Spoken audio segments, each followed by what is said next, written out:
Welcome back to another episode of Where's the Teaspoon? Today we are talking to our new chief nurse, Abby Trainer. So welcome to the podcast, Abby. Thank you.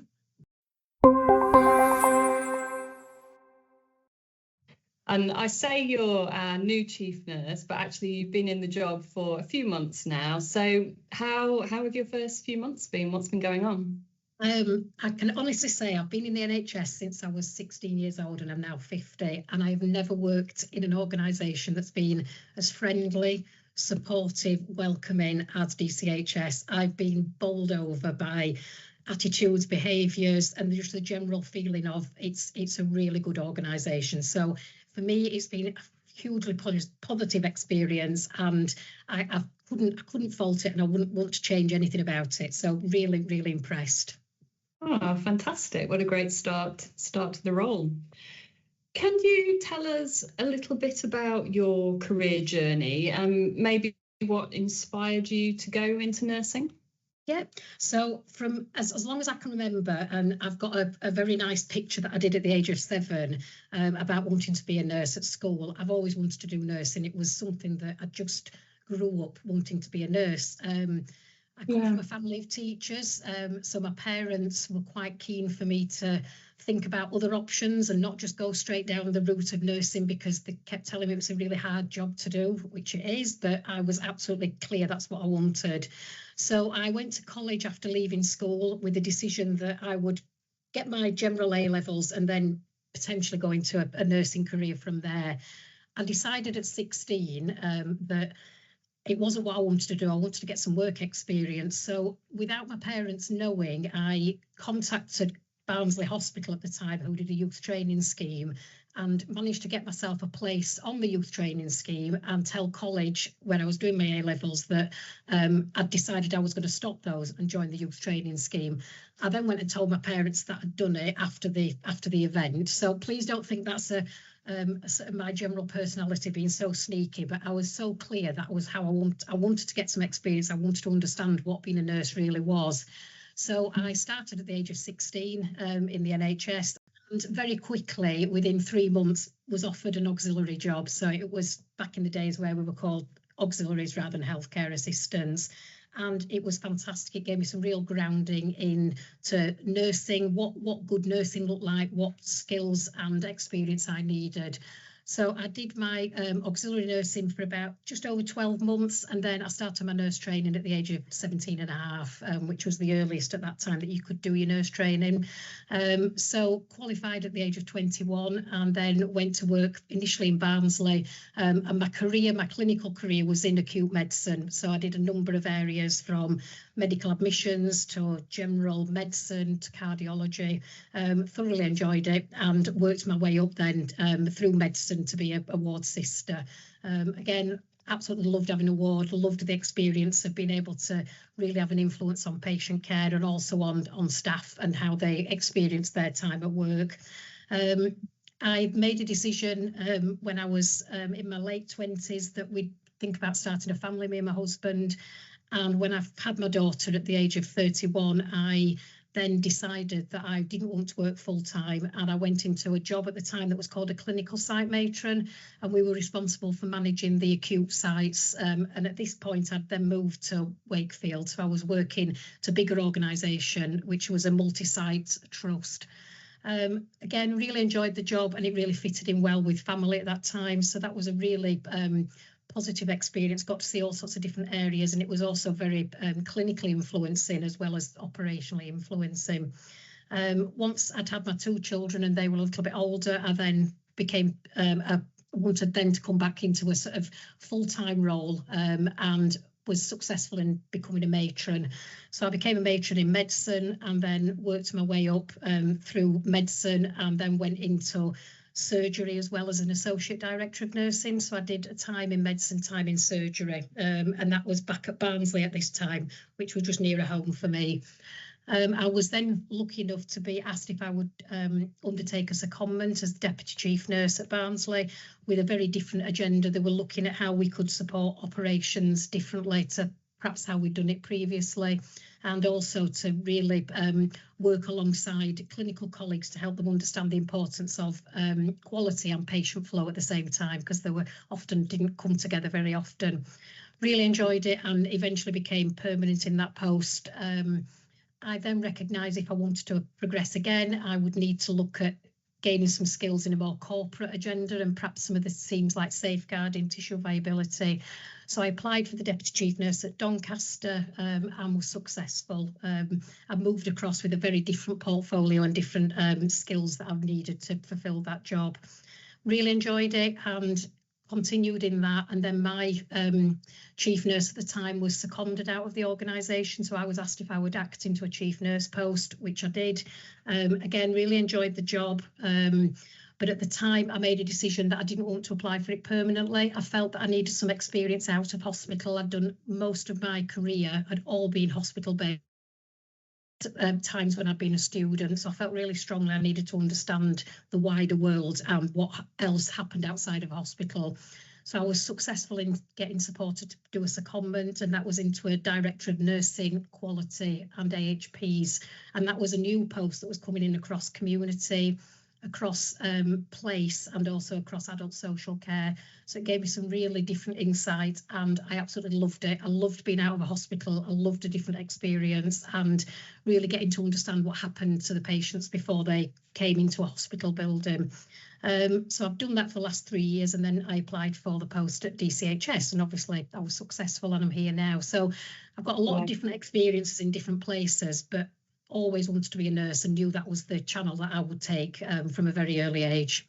Yeah, and a really big career. You've done a lot. Just going back to that 7-year-old you, and you really wanted to be a nurse, but you came from this family of teachers. What was it then that made you want to be a nurse then? Was there anyone in your life or? No, I think I was definitely influenced. My mum had my youngest brother when I was 7, and I can vividly remember visiting my mum in hospital. I can remember being absolutely, obsessed with what it felt like to be in a hospital setting and seeing these staff who obviously were midwives, but from a 7-year-old just looked like a nurse. And it was not long after that I did this poem about what I wanted to be and being a nurse. And in the poem, I talk a lot about what I wanted to wear as a nurse, which is interesting, and various other things. But yeah, so real focus on what I was going to wear if I was ever going to be a nurse, and what shoes I'd have to have, black shoes and things. But I just always enjoyed looking after people. So I've got younger siblings. I really enjoyed probably being really bossy with them and taking over, but really enjoyed that sort of nurturing side. So it was just something that I knew that I was going to do, even though my parents, I think, felt that I probably didn't understand how hard the job would be. And I think that they were just trying to support me to not put my eggs in one basket. But I'm quite a determined person, so it didn't really help. I decided what I wanted to do, and I was going to do it. Yeah. During your career, have there been any standout moments, any proudest achievements that you look back on? I can honestly say that being part of the pandemic, although for most of us was really, really difficult and really challenging, I think for me personally, I was asked if I would lead our response internally at the time around COVID and sort of lead that from a clinical perspective, not in clinical decision making, but in sort of decisions around how we were going to support staff, how we were going to support patients coming into the organisation. And it really brought out a side of people that I think we would never have seen if we hadn't have been in the pandemic. So people who were doing very different roles to what they were employed to do, people having to really come together and think differently. And, we were put in a position of quite a frightening position at the time, where we didn't understand the risks fully at that point, but knew that this was something quite serious.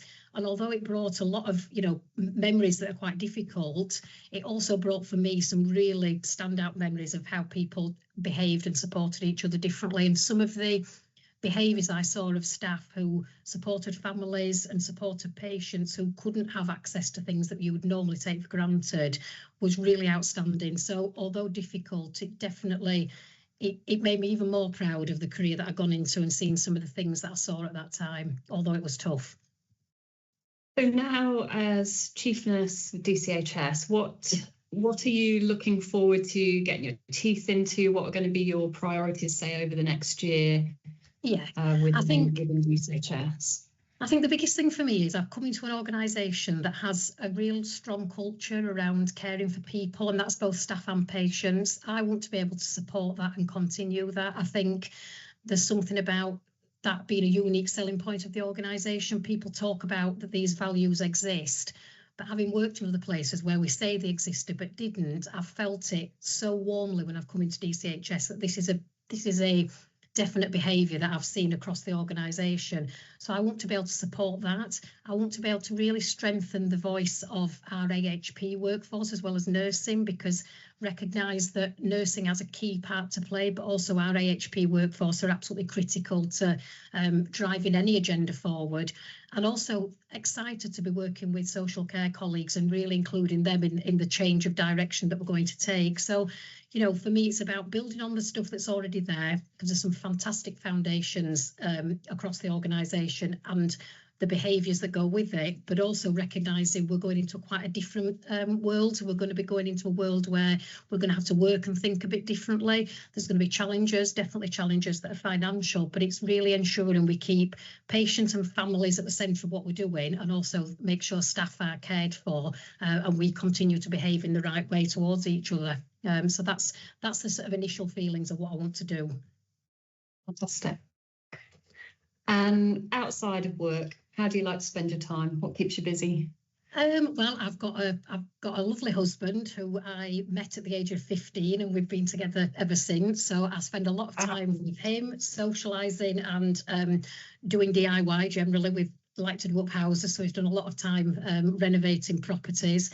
I have two teenagers who are both actually training to be nurses now. My son is doing mental health nursing and my daughter's doing a general nursing, so spend a lot of time and energy keeping them on track at 18 and 20. As parents will know, we've got an 18 and 20-year-old.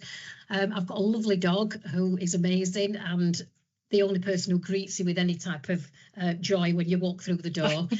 So I enjoy taking the dog out. And you know, I'm going to be honest, these jobs don't leave a lot of time for socialising and you know, other activities. But I think for me, the biggest thing is spending time with my family and, you know, really putting the time and effort into the children and making sure that they're happy and going off in the world in the right direction. So quite boring, really, but that's what I do. No, it doesn't sound boring. It sounds wonderful. And I believe you are a lifelong South Yorkshire resident. Is that right? I am. You can probably tell with my accent. Yeah, I can. What's kept you rooted in South Yorkshire? I think, you know, I was born in Barnsley, and people will be able to tell that from listening to me. And when I hear this back, I know it'll sound awful because I don't like to listen to my accent, I'll be honest. Love an accent. But I think for me, Barnsley's, you know, it's got its challenges like most places, but it's a really friendly place. It's a place that I feel has lots to offer in the sense of it's very near lovely countryside. It's got some really good areas that you can go and visit. So going into Leeds or Sheffield and being able to enjoy the social side of things.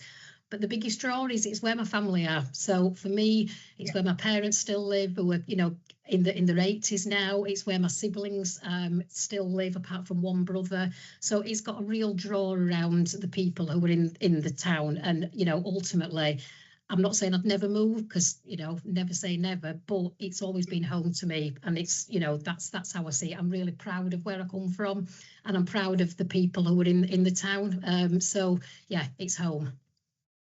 Fab. All right, we're going to finish up with a rapid fire round. So, cats or dogs? Dogs. Early bird or night owl? Probably night owl now. As the kids have got older. Yeah. Beach holiday or city break? Beach holiday. Book or podcast? Book. Phone call or text? Phone call. If you weren't in nursing, what do you think you'd be doing?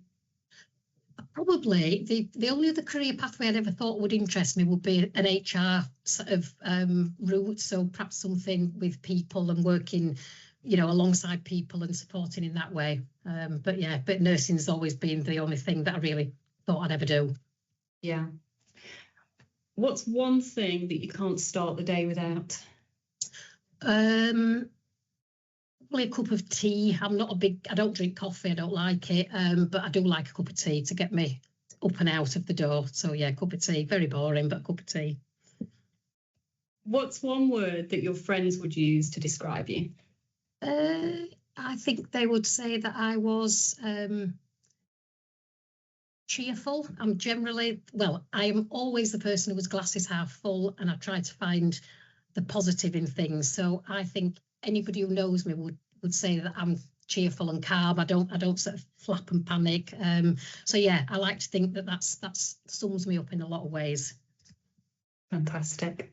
That's great. Thank you so much for your time, Abby, and thanks for letting us get to know you a little bit. Thank you.